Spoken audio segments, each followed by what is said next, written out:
224-й сезон открыл накануне Качалский театр. Зрители ждут не только новые спектакли, но и изменившаяся сцена. Реконструкция, длившаяся почти 14 лет, подошла к концу, и теперь столетнее здание выглядит абсолютно по-другому. Премьерой стал спектакль по пьесе Агаты Кристи «Мышеловка». Детективная история развернулась на малой сцене театра. Там проходили все спектакли двух последних лет. Совсем скоро артисты снова смогут играть на основной сцене. О том, какие еще сюрпризы ожидают зрителей, расскажет Софья Орлова. Поймал зрителей в мышиный капкан начинающий режиссер Илья Славутский. Двери в зал захлопнулись как мышеловка, а история, которая разворачивалась на сцене, не отпускала до самого конца. Камерная обстановка малой сцены буквально переносила зрителей в английский пансион середины прошлого века, где правят тонкий юмор и светское спокойствие. Здесь особый вообще спектакль. Здесь детектив, маленькое пространство, все это близко, почти как в кино, может быть, даже больше, чем в кино, потому что в кино пленка, а здесь живое. Зритель не то чтобы присутствует, он практически соучастник того, что происходит.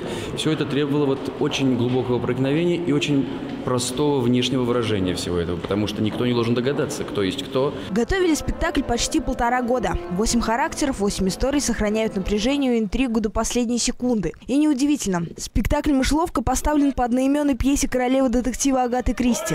А костюмы для постановки создал известный казанский дизайнер Рустам Исхаков. Актерский состав разнообразен. Здесь и заслуженные артисты республики Елена Ряшина, Марат Голубев, Антонина Иванова и Ирина Вандышева. И молодой состав Качалского театра: Александр Малинин, Илья Петров, Алексей Захаров и Илья Скрябин. Мы сегодня пришли на «Последний коммунист». Ну, тут получилось так, что попали на премьеру. Очень даже мы рады.